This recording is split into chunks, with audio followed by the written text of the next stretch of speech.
Kumusta mga brad? Bukang bibig nga po ng mga tao sa panahon ngayon. Honda PCX 160, Yamaha NMAX Turbo, Giorno Plus 125, at yung iba pang mga bagong labas na motor ngayon. Syempre napapanahon kaya yan yung mga topic nila ngayon. Pero ang tanong naman ng iilan, actually marami nga din sila kailan mag-upgrade si Honda ADV 160? Yes po, yan nga po yung tanong nila na ang tanging makakasagot lamang, walang iba kundi si Honda.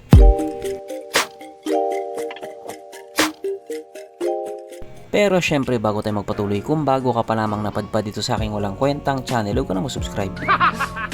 So yun na nga, yung mga tao nga pong mahilig sa adventure scooter, isa lang ang tanong nila, kailan maglalabas ng bagong Honda ADV 160 si Honda? Hindi pa naman po ganun kaluma yung ADV 160 pero mukhang excited na sila. Syempre naglabas na kasi ng PCX 160 na bago, kaya ini-expect na rin nila na soon maglalabas din ng ADV 160 na bago. Mga bago pala kayo At kapag dumating na nga po yung araw na yun, talagang kaabang-abang talaga yun. Alam naman na kasi natin na dito nga po sa Pilipinas, marami na rin talagang kaagaw si ADV 160 pagdating sa kategory niya. At karamihan nga po doon, made in China. May iba na halos kadikit lang doon sa presyo niya. May iba naman na medyo mababa doon sa presyo niya. At meron din naman iba na yung presyo halos pamigay na. Mga 2 araw na gamit, tapo na. Hindi, joke lang.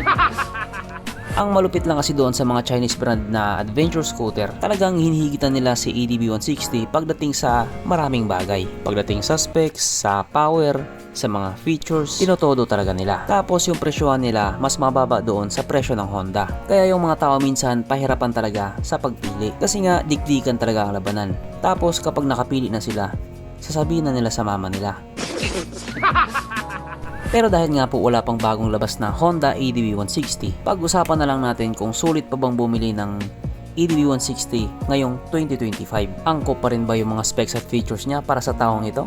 Or hindi na? Yan nga po yung aalamin natin. Kaya dahil dyan, pag-usapan na lang natin kung ano ba meron sa motor na ito at kung gaano nga ba talaga siya kaganda. So ito nga po ang Honda ADV 160 na nilabas nga po 2 years ago. I mean 3 years ago, October 2022, na mayroong 156.9 cubic centimeter engine displacement, 4-stroke single cylinder, single overhead cam with 4 valves, powered by ESP Plus or Enhanced Smart Power Plus. Na ang ibig nga pong sabihin mas pinalakas na makina at mas pinatipid sa gasolina. Naka-program fuel injected at syempre ito po ay naka-liquid cooled. Kaya never po siyang mapapanis sa Honda Click 125. Ang kanyang compression ratio 12.0:1. Pagdating naman po sa kanyang power, ito po ay merong 15.8 horsepower at 8,500 RPM, 14.7 Nm of torque at 6,500 RPM. Na ayon nga po sa mga taong nakagamit sa motor na ito daw po ay kayang tumakbo sa bilis ng 121 to 125 kilometers per hour. Pero sa ibang bansa, 114 to 116 lang talaga yung top speed nila. Syempre, ibang usapan na kapag Pinoy na nakasampa.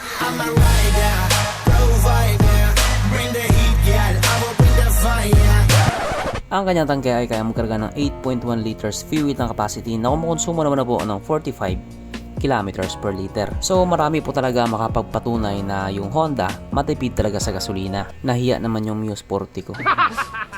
Ang sukat ng kanyang gulong 110/80/14 sa harap at 130/70/30 naman sa likuran. Pagdating naman po sa kanyang braking system, ito po ay naka-disc brake sa harap at meron po itong ABS sa may harapan lang. Yes po, katulad lang din doon sa PCX 160 na naka single channel ABS lang. At yan nga din po yung pinipintas ng ibang tao sa kanya. Bakit daw ang hilig-hilig magtipid ni Honda? Yung sa Yamaha NMAX kasi naka dual channel ABS yun. Tapos yung mga Chinese brand naman naka dual channel ABS din. Kulang na nga lang gawin nilang triple channel ABS Samantalang si Honda pa isa-isa lang. Siguro sa tingin ko ang gustong iparating ni Honda sa mga tao, huwag kayo masyadong maging dependent sa ABS. Magtusino naman kayo paminsan-minsan.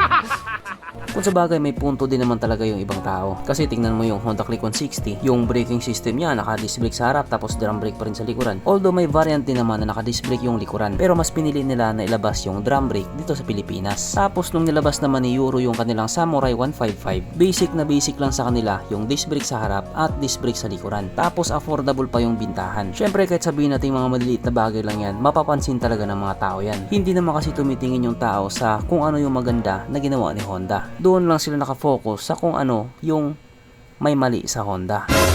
Syempre top brand siya kaya expected talaga na bubutasan siya ng iba. Ganun ang realidad mga brad. Kaya hindi talaga nawawala yung mga brand war. Ang kanyang seat height ay mitaas na 780mm at 165mm naman ang kanyang ground clearance. At ang motor nga po na ito ay may kabuuang bigat na 133 kg. Mapunta naman po tayo sa iba pa niya mga features. So ang ilaw nga po sa motor na ito naka full LED po. At speaking of ilaw, kung titignan nga po natin yung mga ilaw niya tapos doon sa previous model, doon sa 150cc na model, halos parehas lang talaga. Kaya nga medyo nakaka-excite isipin kung ano na yung magiging itsura niya kung sakaling maglalabas sila ng panibagong model.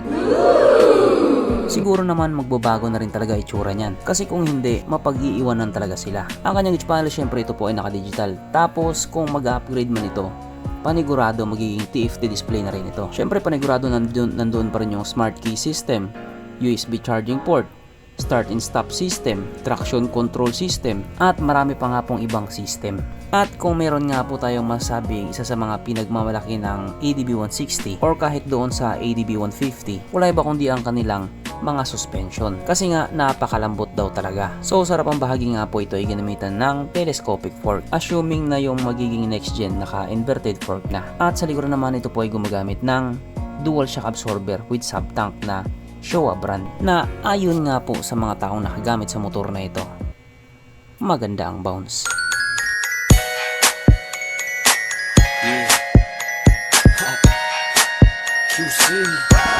Syempre, meron pang isa.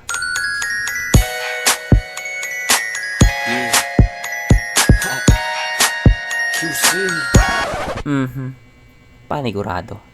Wala na namang nalungkot. At dahil wala nga pong nalungkot, alamin na po natin kung present nga ba sa motor na ito yung tatlong pinaka-importanteng features. So una na nga po dito ang kanyang lagayan ng stallion at syempre meron siyang ganun.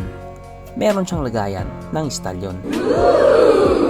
Kaso lang, wala po siyang sabitan ng pulutan. Hoping na next time meron na. At oras na nga po para sa ating Red Horse check. Ang pinaka-importanting feature sa isang motor. At ayon nga po sa aking masusing pag-aanalisa, ang motor na ito ay kayang magkarga ng isang kahong Red Horse at kasya pa isang kahon sa kanyang underseat compartment.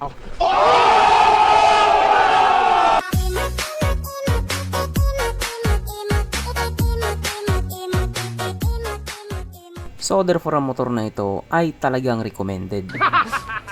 At regarding naman po sa presyo niya, simula nga po dati mapahanggang ngayon, hindi naman nagbago. Na nagkakalaga nga po ng 164 to 166,000 pesos.